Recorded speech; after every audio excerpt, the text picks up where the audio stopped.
سلطان عالیہ گڑھی شریف حضرت پیر محمد اکرم شاہ صاحب.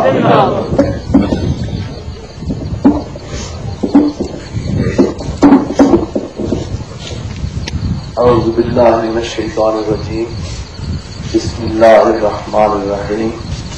الحمد للہ رب العالمین والصلاة والسلام علی سید الانبیاء والمرسلین وعلی آلہ واصحابہ اجمعین. اما بعد اعوذ باللہ من الشیطان الرجیم. بسم اللہ الرحمن الرحیم. وما ارسلناک الا رحمۃ للعالمین. صدق اللہ مولانا العظیم وبلغنا رسوله النبی الامین الکریم. ونحن على ذلك لمن الشاهدين والشاكرين والحمد لله رب العالمين. ان الله وملائكته يصلون على النبي يا ايها الذين امنوا صلوا عليه وسلموا تسليما. الصلاة والسلام عليك يا رسول الله وعلى آلك وصحبك يا حبيب الله. الصلاة والسلام عليك يا سيد المرسلين وعلى آلك وصحبك يا رحمة للعالمين. جناب قبلہ شاہ صاحب تقریم، میرے انتہائی محترم دوستوں، بہنوں، بیٹیوں، آج جو سلسلہ محافل میلاد کا شروع ہے اسی سلسلے کی کڑی ہے.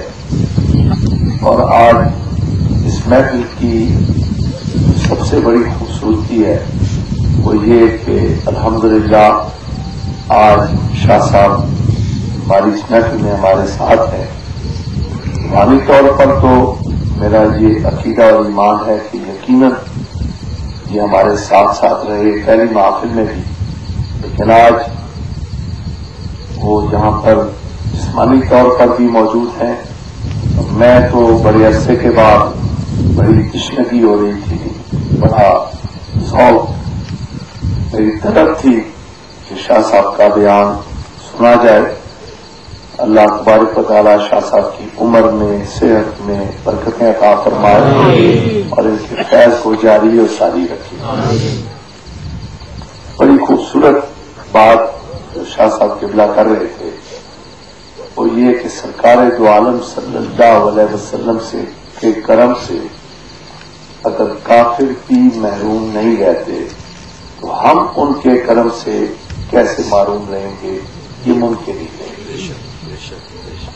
اور پھر ایک اور بات جو بہت ہی اہم بات ہے، آج میرا قدرتی بات ہے، سر میں شدید درد، طبیعت میں ایک عجیب سی کیفیت ہے. اس کے باوجود آپ کے ذوق اور شوق کی وجہ سے میں انشاءاللہ العزیز اپنی بات کروں گا. دعا کریں اللہ تبارک و تعالیٰ مجھے توفیق عطا فرمائے. بات دراصل یہ ہے کہ کملی والے آقا دو چیزوں کو دیکھتے ہیں. پہلی چیز محبت اور دوسری چیز ایمان. رہا مسئلہ اعمال کا، مجھے خدا کا فضل ہے کہ شاہ صاحب قبلہ میرے استاد ہیں، میرے مجھ پر ان کے بے انتہا کرم نوازیاں احسان ہیں، اور مجھے اللہ تبارک و تعالیٰ نے یہ کرم فرمایا کہ بہت سی باتیں کھل کھل کر میرے سامنے آ رہی. ابھی چند دنوں کی بات ہے، بالکل پچھلے چند دنوں کی بات ہے، ایک عجیب بات ہوئی.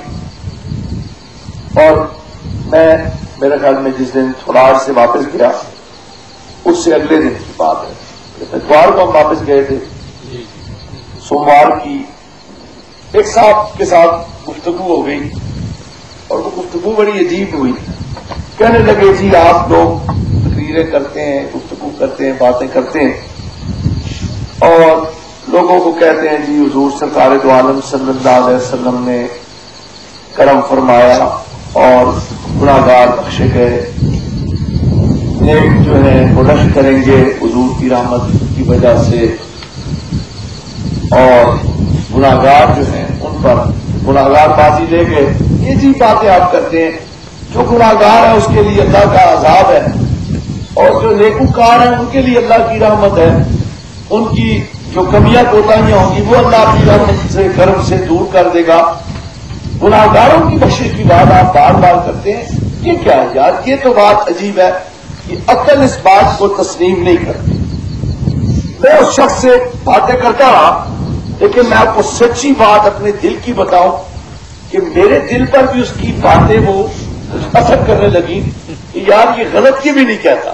یعنی یہ قدرتی بات ہوتی ہے نا، انسان کی عقل جو ہے نا یہ بڑی عیار ہے، یہ بندے کو گمراہ کرتے ہوئے کوئی دقیقہ یہ بھی نہیں چھوڑتی. اب وہ بات آتے آتے میرے دل پہ بھی اس کا کچھ اثر ہو گیا.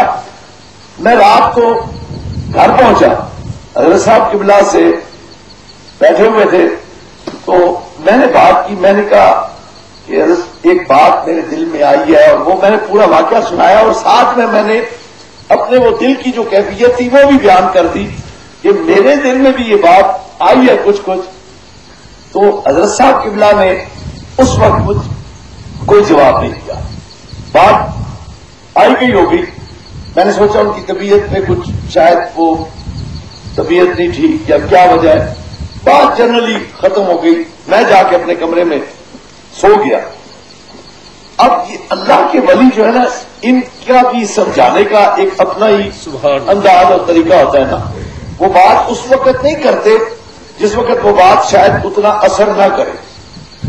دوسرے دن میں جانے لگا تو وہ آج کل اکثر ان کی جو کیفیت ہے نا وہ یہ ہے کہ ان کے پاس ہیر وارث شاہ رکھی ہوتی ہے، وہ پڑھتے رہتے ہیں.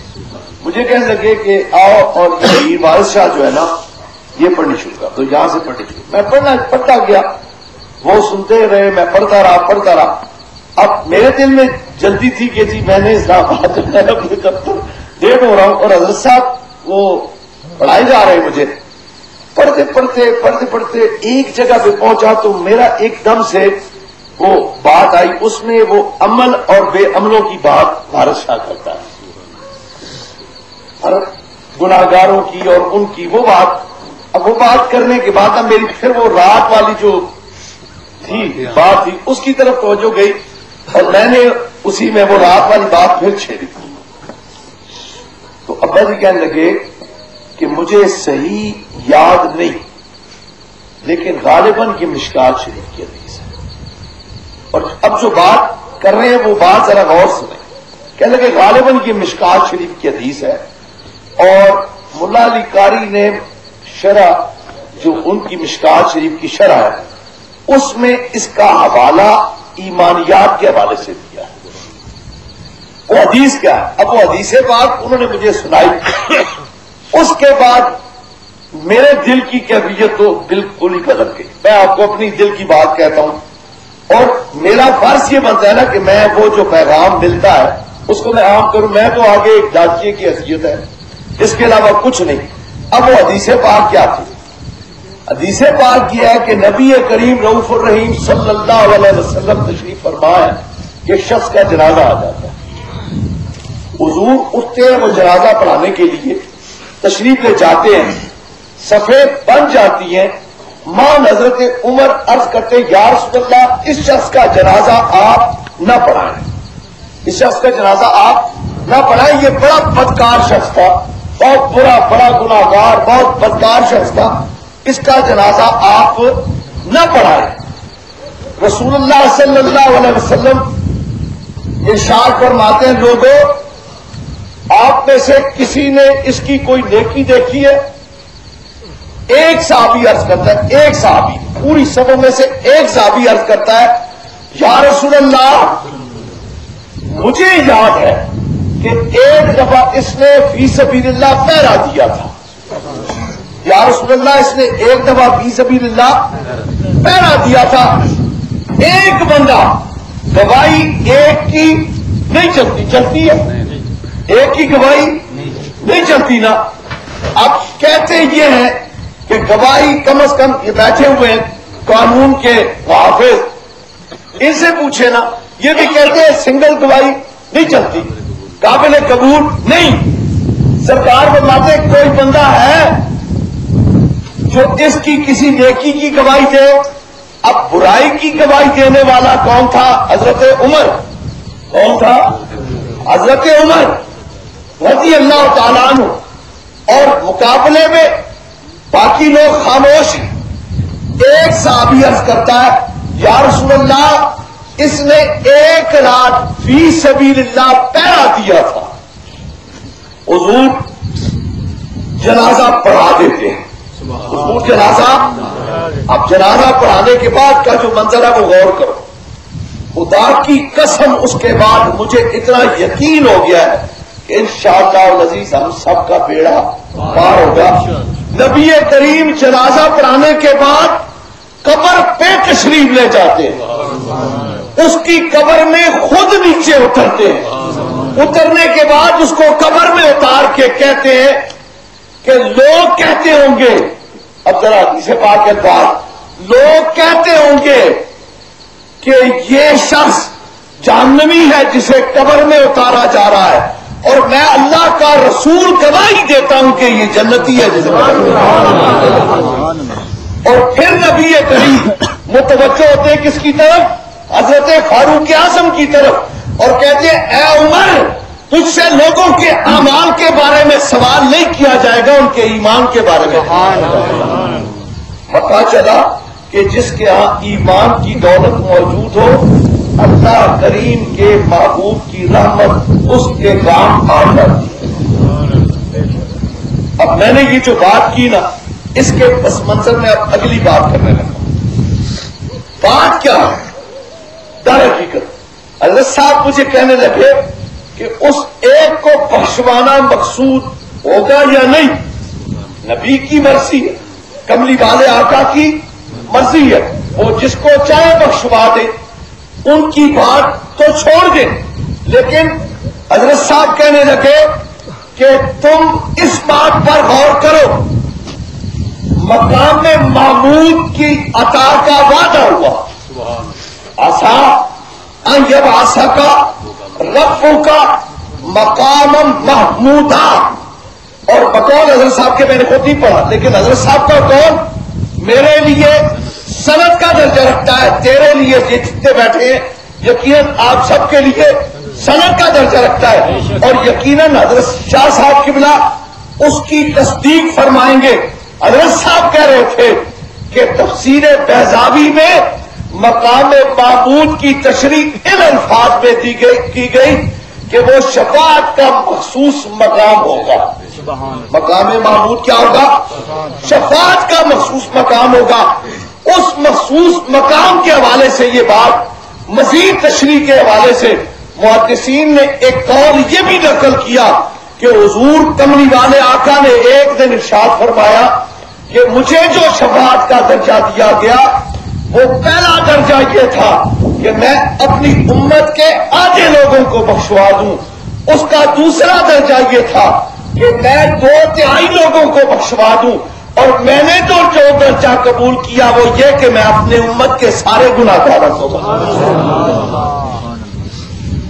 پھر ایک اور روایت، وہ روایت یہ کہ لوگ کہتے ہیں نبی کریم تو نبی کریم ہے، فرمایا عثمان، یہ میرا صحابی عثمان، 70,000 وہ بندے جو دوزخ کی ہوں گے ان کو بخشوانے کے لیے یہ میرا صحابی عثمان کافی ہے، اس کی شفاعت سے 70,000 بخشے جائیں گے۔ اب یہ بات اس بات پر دلالت کرتی ہے کہ نبی کریم رؤوف الرحیم صلی اللہ علیہ وسلم کے غلام، کملی والے کے غلام ہزاروں دوستیوں کو جنتی بنا دیں گے، تو خود کملی والے آقا کی شان کیا ہوگی۔ اسی لیے اقبال نے بڑی مزے کی بات کی، یہ بات میں پہلے بھی میرا خیال میں انہی جلسوں میں کس جگہ آپ کو سنا چکا ہوں۔ اقبال ایک جلسے کی صدارت کر رہے تھے، نعت خان نے نعت پڑھی، اعلیٰ حضرت کی مشہور نعت، اور یہ شعر پڑھا کہ خدا کی رضا چاہتے ہیں دو عالم، خدا چاہتا ہے رضائے محمد، اب اس شعر پر اقبال جھومتا رہا. جب نعت خان نے نعت ختم کی تو کہنے لگے یہ نعت کس کی ہے؟ نعت خان نے عرض کی جناب یہ نعت اعلیٰ حضرت کی ہے. کہنے لگے پھر اعلیٰ حضرت کی اس نعت میں 2 شعر میرے بھی شامل کر دو. 2 شعر میرے بھی اس میں شامل کر دو. اب وہ نعت بڑا مختصر یہ بہر جو ہے نا بڑی مختصر بہر میں نعت ہے. پورا شعر جو ہے نا اس کے دونوں مصرے بہت مختصر ہیں. اس میں 2 مصرے اضافہ کیے. اقبال نے اعلیٰ حضرت نے کہا نا خدا کی رضا چاہتے ہیں تو عالم خدا چاہتا ہے رضائے محمد. اب اس شعر کی تشریح مزید اقبال اپنے لفظوں میں یوں کہتا ہے کہ تماشا تو دیکھو کہ فردوس سے آنا بنائے خدا اور بسائے محمد. اور تعجب تو یہ ہے کہ دوزخ کی آتش لگائے خدا اور بجھائے محمد. عجیب منظر ہے. یا مولوی کی عقل کام نہیں کرتی. وہ بھول جاتا ہے. وہ کہاں بھول جاتا ہے؟ وہ کہتا ہے جی فلاں نے یہ کام کیا، فلاں نے یہ کام نہیں کیا. اب مولوی صاحب خود وہ کام جو اللہ کا ہے، مالک یوم الدین مولوی نہیں ہے. مالک یوم الدین وہ رب کی ذات ہے، اور وہ رب کی ذات یہ کہتی ہے کہ وہ نیکی کرو گے تو اس کا اجر تمہیں ضرور ملے گا. ان اللہ لا یضیع اجر المحسنین. بے شک اس میں شک و شبہ ہی نہیں کہ تم نیکی کرو تو اس کا اجر تمہیں نہ ملے. لیکن رب کا قانون یہ ہے کہ نیکی کا اجر تو ضرور ملے گا، لیکن رب کی رحمت یہ ہے کہ ہر برائی کا ثمر تمہیں نہیں ملے گا. آپ کو یہ چاہیے تھا نا، اصول تو یہ تھا، جسٹس انصاف کا تقاضا تو یہ تھا کہ نیکی کرو بدلہ نیکی کا ثواب کی شکل میں ملے، اور گناہ کرو تو بدلہ گناہ کا عذاب کی شکل میں ملے. اب مولوی صاحب یہی الٹ کر رہ گئے. وہ کہتے ہیں ہمن ثقلت موازینہ فہو فی عیشۃ راضیہ. اس بحث میں وہ الجھ کر کے رہ گئے، لیکن انہیں یہ یاد نہ رہا کہ خدا جو قانون اپنے لیے بناتا ہے اس قانون پر قائم رہنا تیرے اور میرے لیے تو ضروری ہے، لیکن اس کے لیے وہ ضروری نہیں. اور اس نے اپنے اس اصول کے اوپر ایک اور اصول وضع کر دیا کہ ان اللہ علی کل شیء قدیر. اب اس کی قدرت اس کے قانون پر حاوی ہے.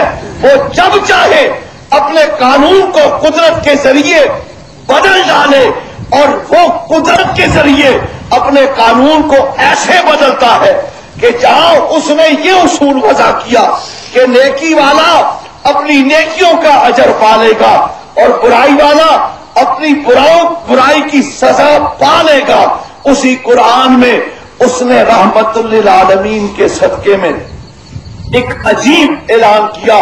کہا لوگوں یاد رکھو میری رحمت سے نا امید نہ ہونا، لا تقنطوا من رحمت اللہ. اور اللہ والے جو ہے نا یہ دل والے، میں دل والوں کی بات کرتا ہوں اور کہا کرتا ہوں کہ کتاب دل کے ورق جس نے الٹے ہونا اور اس کا مطالعہ جس نے کیا ہو اس کی بات زیادہ محکم اور پکی ہوتی ہے بنسبتاً کاغذ کی کتابیں کھولنے والوں. یہ کاغذ کی کتابیں کھولنے والے یہ بھول سکتے ہیں، یہ دھوکہ کھا سکتے ہیں، یہ غلطی کا شکار ہو سکتے ہیں، لیکن جنہوں نے کتاب دل کا سبق پڑھا ہو انہیں اللہ تبارک و تعالیٰ بھولنے سے خود بچا لیتا ہے، ان کی خود ہی حفاظت کرتا ہے. وہ کتاب دل کے ورق پر میں نے اس آیت کی جو تفسیر لکھی دیکھی کہ لا تقنطوا من رحمت اللہ. اب اللہ کی رحمت کیا ہے؟ محمد رسول اللہ کی ذات، کملی والے کی ذات جو رحمت للعالمین ہے، جو اللہ کی سب سے بڑی رحمت ہے. اللہ کہتا ہے میرے مصطفیٰ سے نا امید نہ ہونا. مولوی صاحبان سے علماء سے معذرت کی عرض کرتا ہوں. ممکن ہے یہ کسی اصول کے تحت مجھے کہے کہ تو نے جو ترجمہ کیا وہ غلط کیا، لیکن میری بات کو جھٹلا کوئی نہیں سکتا. کائنات کی ہر ہستی سے بندہ نا امید ہو سکتا ہے. کملی والا وہ ذات ہے جس سے نا امید کوئی نہیں ہو سکتا. یقیناً اللہ کا اشارہ اس طرف بھی ہوگا کہ نا امیدی ہر جانب سے تمہارا راہ دیکھ سکتی ہے. اگر کہیں نا امیدی نہیں آ سکتی تو وہ ذات والا صفات محمد رسول اللہ صلی اللہ علیہ وسلم ہے. لا تقنطوا من رحمت اللہ. جہاں پہ کملی والے کی نظر پڑ جائے، جس طرف میرے مصطفیٰ کا اشارہ ہو جائے، پھر اللہ کی رحمت اس کی منتظر ہوتی ہے. بے شک بے شک. اور اللہ پاک کرم فرماتا ہے. آج کی اس محفل کے حوالے سے شاہ صاحب نے بڑی خوبصورت بات کی کہ یہ عمل ضائع نہیں ہوتا. یہ عمل ضائع. اچھا، اس پر بھی بات میں اصل میں ان کی تشریح کر رہا ہوں. جو باتیں انہوں نے کی ہیں ممکن ہے آپ کے ذہن میں وہ باتیں پوری طرح سے نہ آئی ہوں. آپ پوچھتے ہوں گے کہ کیسے، یہ کیسے ہو سکتا ہے؟ نماز اعلیٰ ترین اور افضل ترین عبادت، اس کے رد ہونے کا اگر گمان ہے تو اس کے رد ہونے کا گمان کیسے؟ ممکن ہے نا، ممکن ہے. لیکن اس کے حوالے سے اب جو میں دلیل دینے لگا ہوں، میلاد کی محفل دو وجہ سے، دو سبب سے منائی جاتی ہے. ایک سبب کیا ہے کہ ہم اللہ کی ذات کا شکر ادا کرتے ہیں. اللہ کی ذات کا شکر ادا کرتے ہیں کہ اس نے کملی والے آقا کو مبعوث فرمایا اور یہ نعمت عظمیٰ ہمیں عطا فرمائی. رب کریم کا ارشاد یہ ہے اور یہ حتمی فیصلہ ہے، نص قطعی ہے کہ شکر کرنے والے کے شکر کو رب رد کرتا ہے. ہر چیز کو رد کر سکتا ہے، لیکن ایک بندہ کہے اے اللہ تیرا شکر ہے، اب اس کے شکر کو رد کیا جا سکتا ہے. اگر مطلقاً اس اصول کو مان لیا جائے کہ اللہ کا شکر ایک ایسی عبادت ہے جو رد نہیں ہوتی، تو ولادت مصطفیٰ شکرانے کی ادا یہ بھی کسی قیمت پہ رد نہیں ہے. دوسری صورت کیا ہے؟ وہ ہے ذکر مصطفیٰ، وہ ہے ذکر. اور یہ کرتے کیوں ہیں؟ یہ رحمت کے حصول کے لیے کرتے ہیں. اللہ کی رحمت کا اسے اپنے لیے ایک سبب جانتے ہوئے کرتے ہیں نا. تو اللہ کریم کے کسی نیک بندے کا اگر ذکر کیا جائے، مطلقاً نیک بندے کا ذکر کیا جائے، تو اللہ کریم اس نیک بندے کے ذکر کرنے والے پر نہیں بلکہ اس کے قرب و جوار پر بھی اپنی رحمتوں کا نزول فرماتا ہے نا جی. اللہ تبارک و تعالیٰ کے نیک بندے کا، صالحین کا ذکر ہو تو اس کے قرب و جوار پر بھی اللہ تبارک و تعالیٰ اپنی رحمتیں نازل فرماتا ہے. تو جہاں نیکوں کے امام، نیکوں کے امام اور نیکوں میں اعلیٰ ترین مخلوق اللہ کا معبود، اس کا ذکر ہو تو وہاں اللہ کی رحمتیں نازل ہوگی یا نہیں ہوگی؟ یقیناً ہوگی، اس سے بھی کوئی انکار نہیں کر سکتا. اور تیسری بات، میں پچھلے جب یہ فیروز خان کے گھر میں پہلی محفل تھی تو اس میں بھی میں نے یہ ذکر کیا تھا. اس کو میں دلیل کے طور پہ اس لیے کہ آج کل ایک رواج ہی بھی ہو گیا ہے کہ ہر چیز کا ایک اعتراض پکا پکایا تیار ہے، اور وہ کہتے ہیں جی بغیر حوالے کے یہ سنی سنائی باتیں کرتے ہیں. مقدمہ دلائل الخیرات میں یہ درج ہے کہ اللہ کے محبوب کملی والے آقا کے صحابہ کا یہ ارشاد. صحابہ کہتے ہیں کہ یہ ممکن ہی نہیں کہ ذکر مصطفیٰ کی محفل منعقد ہو اور وہاں سے خوشبو نہ ہو. یہ ممکن ہی نہیں کہ اللہ کے محبوب کے ذکر کی محفل ہو اور اس محفل سے خوشبو نہ اٹھے اور وہ خوشبو اٹھ کر کے آسمانوں کو چیرتے ہوئے اس اعلیٰ مقام پر جاتی ہے کہ جس کی رفتوں کا اندازہ میں اور تم نہیں کر سکتے. اور صحابہ رضوان اللہ تعالی علیہ مجمعین کہتے ہیں کہ فرشتے اس خوشبو کو سونگنے کے بعد ایک دوسرے کو کہتے ہیں کہ آج زمین پر پھر ذکر مصطفیٰ کی محفل ہو.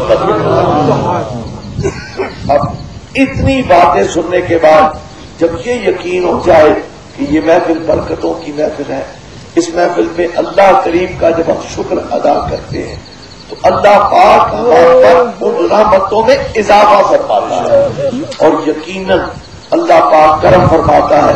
ہم یہاں پر بیٹھ کر کے اپنے گناہوں کی معافی بھی مانگتے ہیں، اپنے گناہوں کی معافی بھی مانگتے ہیں. ہم اللہ کے محبوب کا ذکر بھی کرتے ہیں، ہم اللہ کا ذکر بھی کرتے ہیں اور اس امید پر کرتے ہیں کہ اللہ پاک ہم پر کرم فرمائے گا. یقیناً اللہ کا کرم ہوگا. اللہ پاک ہم پر کرم فرمائے. اور میں شاہ صاحب قبلہ کے حوالے سے جو شعر انہوں نے پڑھا اسی پر اپنی بات ختم کرتا ہوں اور اس بات کو بار بار دہراتا ہوں کہ سنا ہے آپ ہر عاشق کے گھر تشریف لاتے ہیں، میرے گھر میں بھی ہو جائے سلام یا رسول اللہ.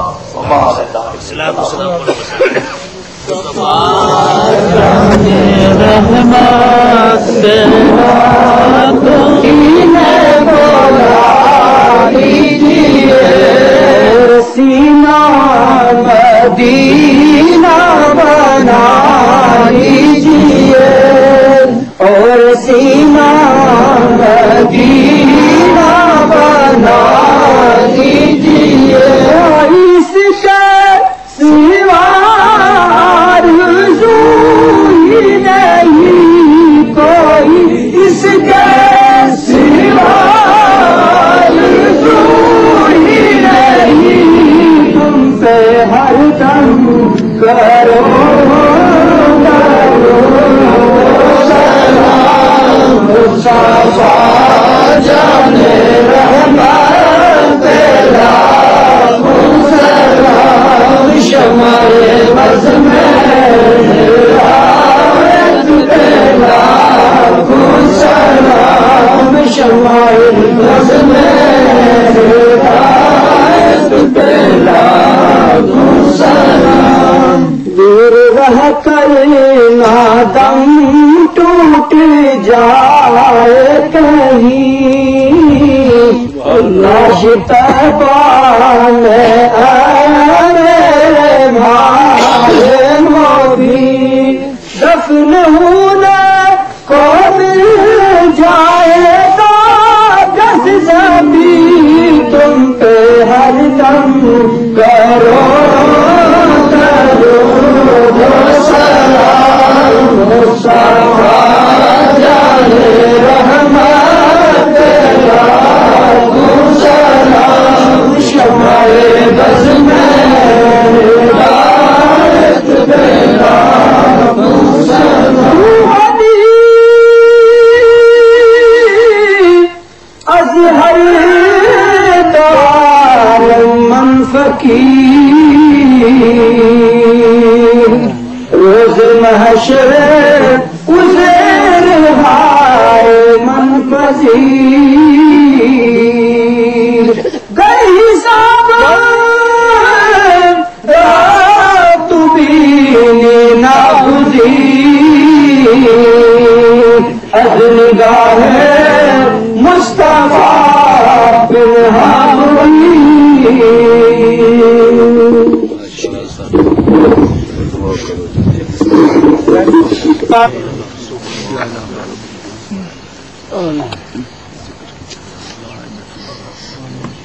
آمین آمین آمین آمین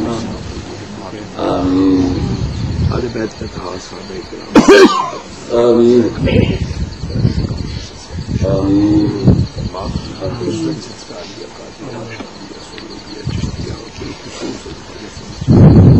آمین تمام حضرات میں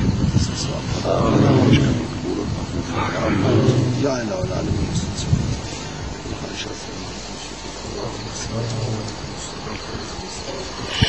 آمین.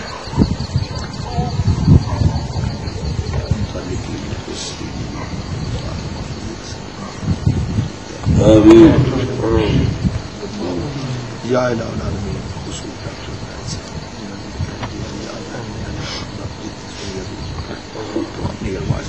آمین. یا الہ العالمین تمام حاضرین آمین. تمام نیرمائز میں ثواب پیش کرتا آمین. یا اللہ اس محفل پاک ساڑھے گناہ بخشش نظریہ بڑھا. یا الہ العالمین ساڑھے گناہ کی تقصیرہ معاف فرما. یا اللہ اسی گناہ گار سیاہ کار مولا یہ بہانے وسیلے کے تیری بارگاہ حاضر ہے مولا اس واسطے کہ ساڑھے اعمال یا اللہ اس قابل نہیں مولا. یا اللہ اسی گناہ گار سیاہ کار تیرے محبوب نے نام نوازتا کہ تیری بارگاہ حاضر ہے مولا. رحمت للعالمین کے ساڑھے گناہ کی تقصیرہ معاف. یا اللہ تو ساڑھے دے کرم فرما. یا اللہ تو ساڑھے دے کرم فرما. یا اللہ تو ساڑھا اپنا فضل و کرم فرما. یا اللہ تو کریم ہے مولا تو سخی ہے. یا اللہ تو جواد ہے موتی ہے وہاب ہے ودود ہے مولا. تو اپنی نہ صفات نہ صدقہ یا اللہ کملی والے آقا مصطفیٰ کریم نے سونے پاک نام نوازتا. یا اللہ تو سارے گناہ کی تقصیرہ معاف فرما. یا اللہ نہ تیری دیتی طاقت تو بغیر نیکی کی جا سکتی مولا نہ تیری دیتی توفیق تو بغیر گناہ تو بچا جا سکتے. یا اللہ تو اپنے محبوب نے صدقے ساڑے دے آپ ہی کرم فرما. نہ کما نہیں توفیق دے جنا تو راضی مولا. نہ کما تو بچا کے رکھ جڑی تیری ناراضگی نہ سبب. یا اللہ شر نفس شیطان تو بچا کے رکھ. دشمن آستہ نے شر تو بچا کے رکھ. آسمان زمین بلیات تو بچا کے رکھ. حوادثات زمانہ تو بچا کے رکھ. یا اللہ بے پردگی تو بچا کے رکھ. رسوائی تو بچا کے رکھ. یا اللہ تو اس جہانج بھی پردے کج کے رکھ مولا. اس جہانج بھی پردے کج کے رکھ. یا اللہ تو کریم ہے تیرے کرم نہ سوال ہے مولا. اپنے محبوب نے صدقے ساڑے دے کرم فرما. سب نے چولیاں پر دے سب نے دکھ دور کر دے سب نے مراداں پوریاں کر. یا اللہ بیمارہ شفا عطا فرما. بے روزگاراں نیک روزگار عطا فرما. بے اولاداں نیک اولاداں عطا فرما. اولاد برنی اولاداں والدین تابع فرما. یا اللہ اپنے محبوب نے صدقے جو مشکل پھنسے اس مشکل جو عطا فرما. یا اللہ ساڑھے ایمانہ استقامت استقلال ترقی عطا فرما. استقامت عطا فرما. یا اللہ ساڑھے اعمال عجز خلوص نیاز مندی انکساری نہ نواز. مولا اپنے محبوب نے صدقے کملی والے آقا نی غلامی نصیب فرما. یا اللہ ایسی غلامی موت عطا فرما. یا اللہ قبر سرکار کی پہچان نصیب فرما. یا اللہ گناہگار سیاہکار پر تیری رحمت نے تکیہ کر کے تیرے محبوب نے نام نوازتا دیکھ کے مولا تیری بارگاہ سوالیاں سا گناہگاراں بھی نم کا نومت العروس میں نبی لگا. ساڑھی قبراں بھی روزت میں ریاض الجنہ بنا. یا اللہ اپنے محبوب نے صدقے کملی والے آقا مصطفیٰ کریم نے صدقے. یا اللہ قبر نے سارے سوالوں نے صحیح جواب دینے کی توفیق عطا فرما. یا اللہ سرکار نے شفاعت تو معروف نہ رکھ. کملی والے نے شفاعت نصیب فرما. لبا الحمد نے ٹھنڈی ٹھنڈی چھاں نصیب فرما. کملی والے نے سونے پیارے مقدس ہاتھوں تو جام کوثر نصیب فرما. یا اللہ پورے صراط کے رب سلم کی دعا نصیب فرما. یا اللہ اسی گناہگار کسی طرح بھی اس لائق نہ پر تیری رحمت نے تکیہ کر کے مولا اس رحمت تے جی رحمت تیرے غضب تے غالب ہے اور رحمت جی ہر شے تے وسیع ہے مولا. ساڑے گناہ بھی تیری رحمت تو باہر نہیں. یا اللہ اس تے تکیہ کر کے یا اللہ رحمت للعالمین نوازتا دے کے مولا اسی بھی سوالیاں سبھی جنت الفردوس کے اعلی مقام. یا اللہ تو کرم فرما. یا اللہ صاحب خانہ تے کرم فرما. یا اللہ انہی پریشانیاں رفع فرما. یا اللہ انہا اتفاق عطا فرما. یا اللہ انہا اپنے والد نہ پختہ عقیدہ نصیب فرما. یا اللہ ساڑا اس سلسلہ نسبت نہ غلامی محبت نہ یا اللہ ایسا قائم تے دائم رہی. یا اللہ اسی نسبت نہ قیامت والے دن بھی انہاں لوگوں نے زمرے چٹھا اللہ سارے تے کرم فرما. ان اللہ و ملائکۃ یصلون علی النبی یا ایھا الذین آمنوا صلوا علیہ وسلموا تسلیما. محمد وعلى آل سيدنا مولانا محمد وبارك وسلم عليه سبحان ربك رب العزة عما يصفون وسلام على المرسلين